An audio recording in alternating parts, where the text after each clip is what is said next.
नमस्कार, स्वागत है आपका जनता टीवी में। मैं हूं आपके साथ सचिन चौहान। बात करेंगे तमाम खबरों की, लेकिन शुरुआत बड़ी खबर से कर लेते हैं। और यह बड़ी खबर उपचुनाव को लेकर सामने आ रही है। उपचुनाव की जंग गोला गोकर्णनाथ सीट पर यह उपचुनाव हो रहा है। सुबह 7 बजे से मतदान जारी है। लोग अपने मत का इस्तेमाल करने के लिए पहुंच रहे हैं। यह बड़ी खबर से आपको अपडेट करा रहे हैं। मतदान स्थल पहुंच रहे हैं वोटर। बीजेपी और सपा के बीच सीधा मुकाबला है। अमन गिरी वर्सेस विनय तिवारी। अमन गिरी है बीजेपी के प्रत्याशी और विनय तिवारी एसपी प्रत्याशी हैं। दोनों के बीच कड़ा मुकाबला है। बसपा और कांग्रेस ने अपने प्रत्याशी नहीं उतारे हैं और यह सीधा सीधा मुकाबला सपा और बीजेपी के बीच है। ये तस्वीरें भी हम आपको दिखा रहे हैं। ये देखिए, जो लोग वोट डालने के लिए यहां पर पहुंचे, अपना वोट डालने के बाद ये उस निशान को दिखाते हुए जो प्रूफ करता है कि हमने अपना वोट कास्ट किया है। तो 1 बजे तक 33 वोट परसेंटेज ये रहा है और भारी तादाद में लोग यहां पर पहुंचे हैं। सुबह से काउंटिंग जारी है। लोग अपना वोट कास्ट करने के लिए पहुंच रहे हैं। सुरक्षा के पुख्ता इंतजाम किए गए। ये उपचुनाव गोला गोकर्णनाथ सीट पर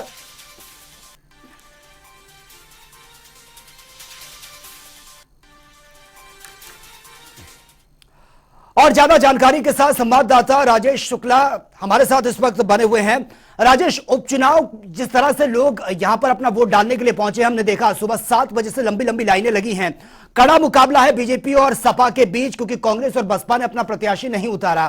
किस तरीके की तस्वीरें फिलहाल देखने को मिल रही हैं? सुरक्षा के क्या कुछ पुख्ता इंतजाम है? और जो लोग अपना वोट कास्ट करने के लिए पहुंच रहे हैं, उनमें किस तरीके का यह उत्साह देखने को मिल रहा है? जी बिल्कुल, बताना चाहूंगा कि जो नवयुवक वोटर है या बुजुर्ग है या विकलांग है, उनमें एक नया उत्साह देखने को मिल रहा है इस इस चुनाव को लेकर। यहाँ पे जनता, जो गोला विधानसभा की जनता है, इसमें एक नया सा उत्साह दिखाई दे रहा है वोटिंग करने के लिए। और पुलिस ने जो सुरक्षा व्यवस्था की बात करें तो सुरक्षा व्यवस्था पूरी तरीके से चाक चौबंद की गई है। कहीं पे भी कोई अप्रिय घटना की जानकारी नहीं मिली है।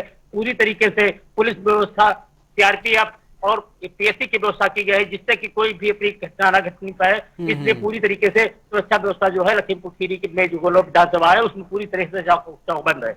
जी बिल्कुल राजेश, लेकिन ये जो कड़ा मुकाबला है अमन गिरी और विनय तिवारी, अमन गिरी जो बीजेपी से प्रत्याशी हैं, विनय तिवारी एसपी प्रत्याशी हैं, उनके बीच कड़ा मुकाबला ये देखने को मिल रहा है। क्या आपको लगता है जो लोग वोट कास्ट करने के लिए पहुंच रहे हैं या फिर अब तक की जो तस्वीरें हैं, किसका पलड़ा भारी होता हुआ नजर आ रहा है?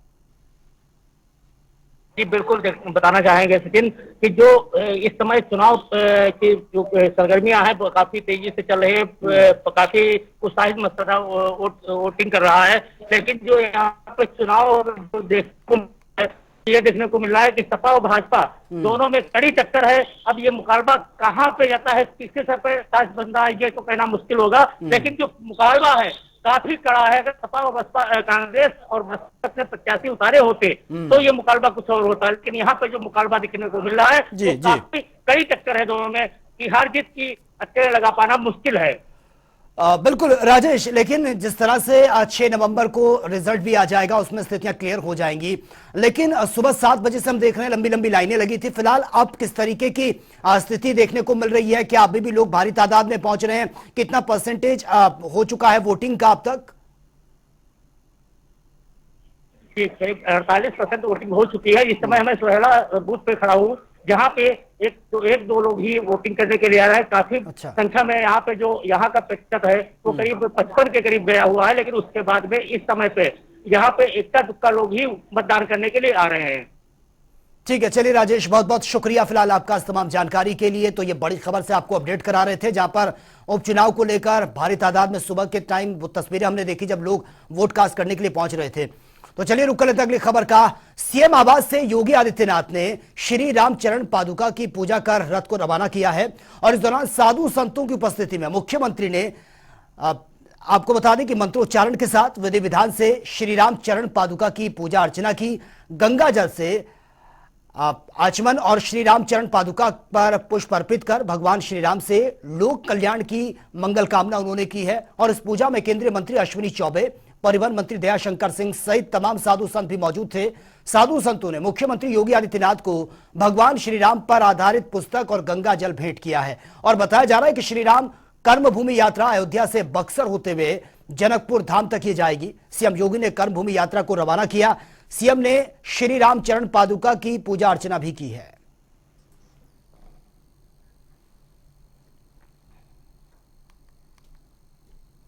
और वहीं आज लखनऊ के लोक भवन में मुख्यमंत्री योगी आदित्यनाथ की अध्यक्षता में यूपी सरकार की कैबिनेट बैठक संपन्न हुई है। इस दौरान बैठक में कुल 22 प्रस्ताव पर मोहर लगाई गई है और इनमें से गृह विभाग से जुड़ा प्रस्ताव और लखनऊ के 6 ग्रामीण थानों को कमिश्नरेट में लाने के साथ ही वाराणसी के 12 थानों को कमिश्नरेट से जोड़ा गया है और इसके अलावा कानपुर के 14 ग्रामीण थानों को भी यह जोड़ा गया है। डेटा सेंटर नीति 2021 में संशोधन प्रस्ताव पास होने के साथ ही यूपी स्टार्टअप नीति 2020 में संशोधन का भी प्रस्ताव यह पास किया गया है और इसी के साथ ही औद्योगिक निवेश और रोजगार प्रोत्साहन नीति को भी पास किया गया। इसके अलावा बैठक में माध्यमिक और बेसिक शिक्षा का महानिदेशक एक किए जाने का प्रस्ताव भी पास हुआ है।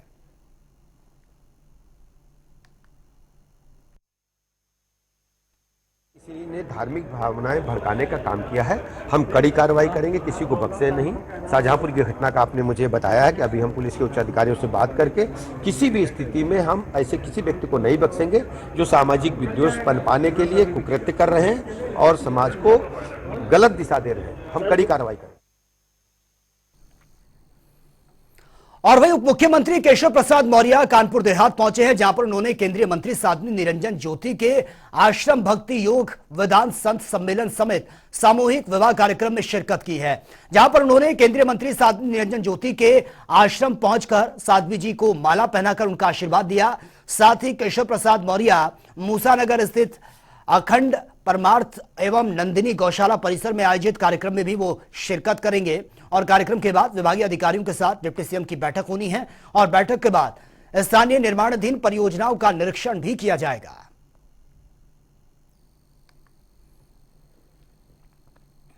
और वहीं प्रगतिशील समाजवादी पार्टी के मुखिया शिवपाल यादव आगरा पहुंचे हैं, जहां पर उन्होंने पूर्व मंत्री सीपी राय के घर पहुंचकर शोक संवेदना व्यक्त की है। आपको बता दें कि पूर्व मंत्री सीपी राय की मां का देहांत हो गया था और इसके बाद शिवपाल यादव उनके घर पहुंचे हैं। इस मौके पर उन्होंने कहा कि राजनीतिक तौर पर खुद चाहते हैं कि उनका परिवार एकजुट हो। मैनपुरी के उपचुनाव पर उन्होंने कहा कि उनकी पार्टी चुनाव लड़ाएगी तो चुनाव वो लड़ेंगे। और आपको यह भी बता दें कि पार्टी में शामिल होने पर उन्होंने कहा कि प्रस्ताव आने में जो समय लगा है उसके बाद ही इस पर सवाल किया जाएगा। शिवपाल यादव के इन बयान के बाद से यह सामने निकल कर आ रहा है कि शिवपाल यादव समाजवादी पार्टी की तरफ बेहद नरम रुख अपनाए हुए हैं। देखिए, आज हम पहले तो सीपी राय साहब की मां के निधन पर शोक संवेदना देने आए। तो अभी तो ये तो पॉलिटिकल मामले होंगे, तो ये तो बात की बात नहीं है, कौन लड़ेगा कौन नहीं लड़ेगा। चलिए, जो आप लोगों को देख रहा है वही समझिए। आगे क्या भविष्य तय होना है, कुछ एक लाइन दीजिए। तो भविष्य तो आएगा, जैसी परिस्थितियां होंगी वैसा होगा।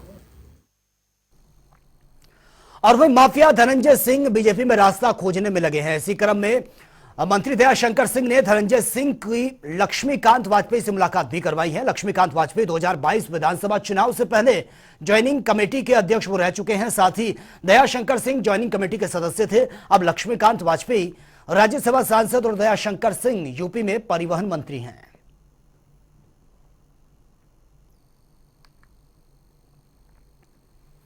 और वहीं मां विद्या मानसिनी के दरबार पहुंची भारतीय जनता पार्टी के ग्राम विकास विभाग की राज्य मंत्री विजय लक्ष्मी गौतम ने मां विद्या मानसिनी का दर्शन और पूजा अर्चना की है।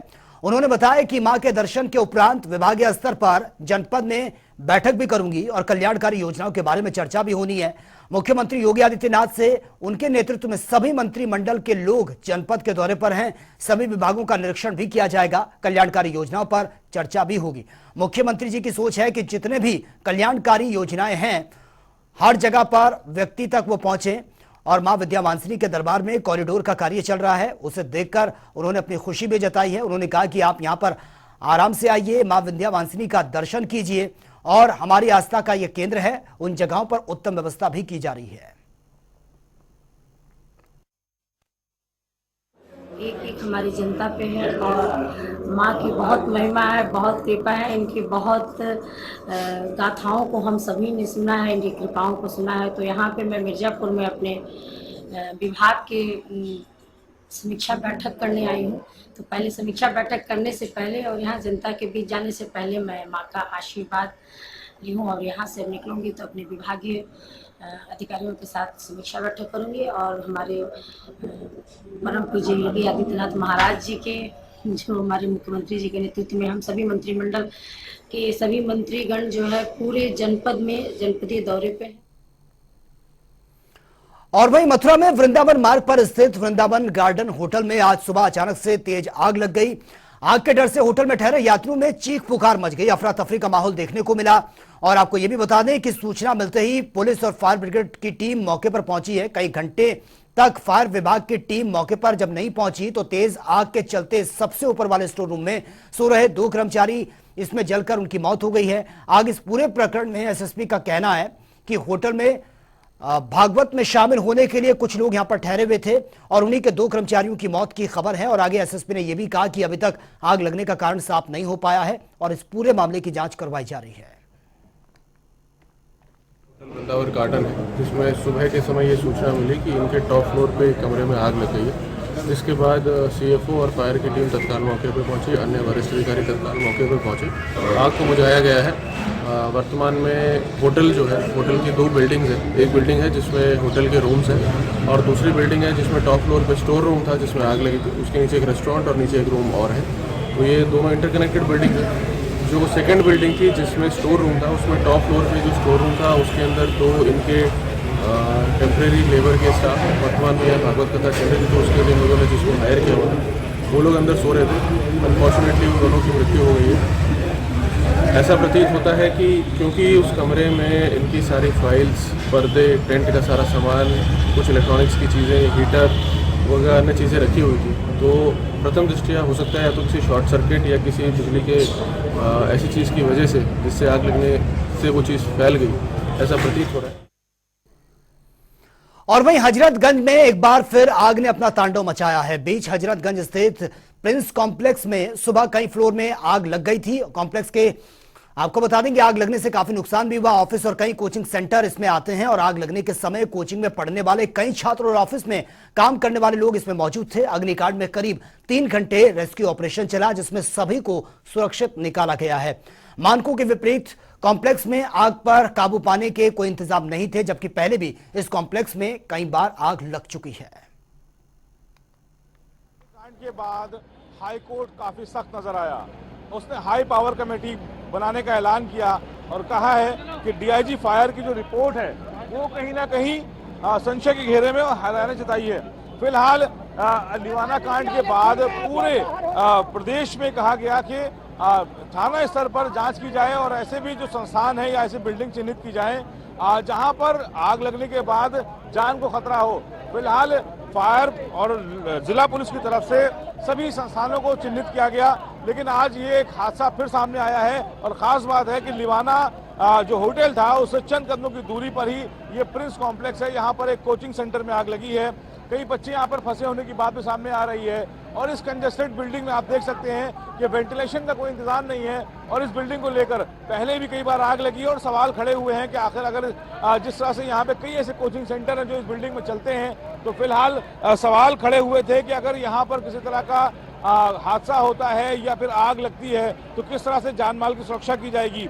लेकिन लिवाना कांड के बाद भी जो फायर डिपार्टमेंट है वो जागा नहीं और इस तरह के कॉम्प्लेक्सेस को सील नहीं किया गया। और यही वजह है कि एक बार फिर आज बच्चों की जो जान है वो खतरे में है।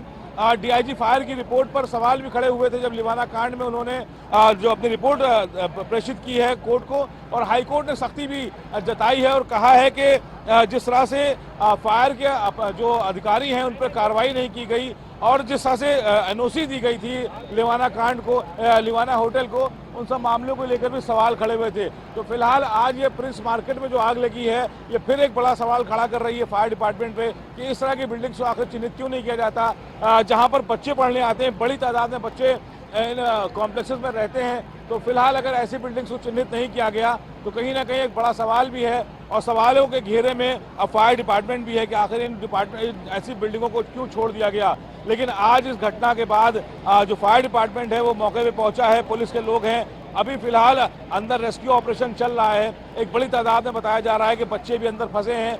आप देखना होगा कि कितनी देर में ये बच्चे बाहर निकाले जाते हैं और किस तरह से इस ऑपरेशन को अंजाम दिया जाता है। लेकिन इस घटना के बाद कहीं ना कहीं शासन और प्रशासन के हाथ पांव जरूर फूले नजर आ रहे हैं। कैमरा पर्सन शिवम के साथ जनता टीवी लखनऊ। और वहीं नोएडा में बढ़ते प्रदूषण को लेकर कई कामों पर पाबंदी लगा दी गई है। बताया जा रहा है कि बढ़ते प्रदूषण को लेकर हॉट मिक्स प्लांट और स्टोन क्रशर पर पाबंदी लग चुकी है और 500 मीटर से बड़ी प्रोजेक्ट साइट का ऐप रजिस्टर के बिना निर्माण पर पाबंदी लगा दी गई है। साथ ही बड़े प्रोजेक्ट साइटों पर ही स्मोक गैन और आपको बता दें कि स्प्रिंकलर रखना बेहद अनिवार्य होगा। और इस दौरान फायर विभाग को 5 फायर टेंडर से पानी छिड़काव के आदेश दिए गए हैं। और बताया यह भी जा रहा है कि ग्रैब सिस्टम लागू रहने तक पाबंदी बनी रहेगी। सीओ रितु महेश्वरी ने इस पूरे मामले को लेकर आदेश भी दिए हैं।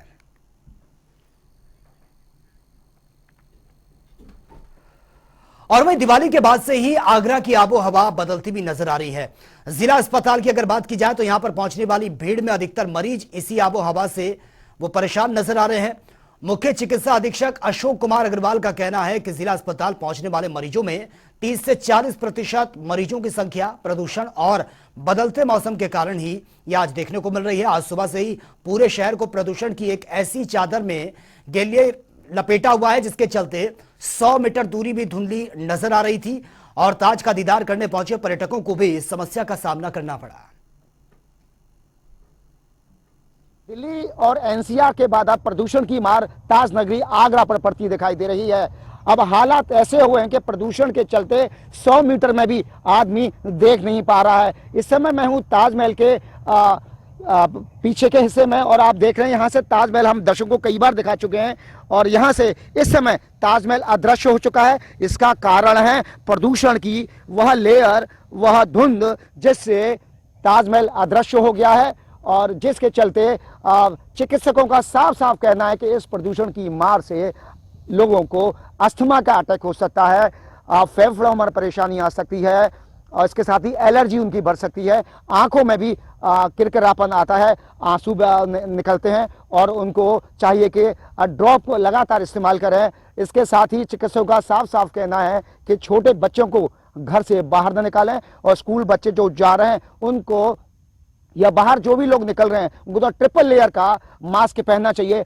इस प्रदूषण से बचाने के लिए सिर्फ एकमात्र उपाय है, वो है ट्रिपल लेयर का मास्क। अब देखना होगा कि लोग इस प्रदूषण की मार से किस तरीके से बच पाते हैं। दूसरी तरफ सुप्रीम कोर्ट ताजमहल को लेकर लगातार निगरानी बनाए हुए है। अभी 500 मीटर की पर्दे का मामला चल ही रहा है। ऐसे में 400 AQI आगरा में होना एक बड़ा संदेश है। संभव है कि इस मामले में सुप्रीम कोर्ट संज्ञान लेकर कोई ना कोई आगरा प्रशासन को या केंद्र सरकार को दिशा निर्देश जारी करे, क्योंकि प्रदूषण को लेकर यहाँ पे उद्योग धंधे उजड़ चुके हैं। ऐसे में दिवाली से लगातार प्रदूषण बढ़ता दिखाई दे रहा है। आज सुबह से ही एक ऐसी लेयर पूरे शहर में छाई हुई है जिससे 100 मीटर का भी आदमी देखने में लोगों को परेशानी का सामना करना पड़ता है। अब सुप्रीम कोर्ट सर्वोच्च न्यायालय प्रदूषण की इस मार से बचाने के लिए क्या निर्णय लेता है ये तो आने वाला वक्त बताएगा, लेकिन फिलहाल ताज नगरी के लोगों को बेहद परेशानी का सामना करना पड़ रहा है। प्रदीप रावत, जनता टीवी, आगरा। और वहीं मुजफ्फरनगर में शुकतीर्थ गंगा घाट पर होने वाले गंगा स्नान मेले की तैयारियां जोरों पर हैं, जिसका निरीक्षण जिलाधिकारी चंद्रभूषण सिंह और एसएसपी विनीत जायसवाल और जिला पंचायत अध्यक्ष डॉक्टर वीरपाल निर्बाल ने किया है। जिलाधिकारी ने कहा कि मेले की सभी तैयारियां पूरी हो चुकी हैं, जिसको लेकर सभी विभागों को अलर्ट कर दिया गया। इस दौरान एसएसपी विनीत जायसवाल ने सुरक्षा व्यवस्था को लेकर बताया कि पूरा इलाका 3 सेक्टर्स में बांटा गया है। सुरक्षा को ध्यान में रखते हुए चप्पे चप्पे पर भारी पुलिस बल भी तैनात किया गया है। देखिए, आगामी 5 तारीख से कार्तिक पूर्णिमा मेले का जो है शुभारंभ यहाँ हो रहा है। शुक्र तीर्थ पे व्यापक सुरक्षा के प्रबंध पुलिस द्वारा किए गए हैं। पर्याप्त संख्या में पुलिस एवं पीएसी बल की यहाँ तैनाती की गई है। 2 कंपनी से अधिक पीएसी यहाँ तैनात किया गया है। फ्लड कंपनी भी यहाँ पर तैनात की गई है। पूरे मेला इस परिसर को 3 सेक्टरों में डिवाइड किया गया है, जिसमें पर्याप्त संख्या में इंस्पेक्टर और डिप्टी एसपी रैंक के अधिकारी शिफ्टवार 24 घंटे ड्यूटी करेंगे। सभी वरिष्ठ पुलिस एवं प्रशासनिक अधिकारियों द्वारा लगातार भ्रमणशील रहकर सभी तैयारियों का मुआयना किया जा रहा है, ताकि पूरी तरीके से सकुशलता से ये पूरा कार्यक्रम संपन्न कराया जा सके।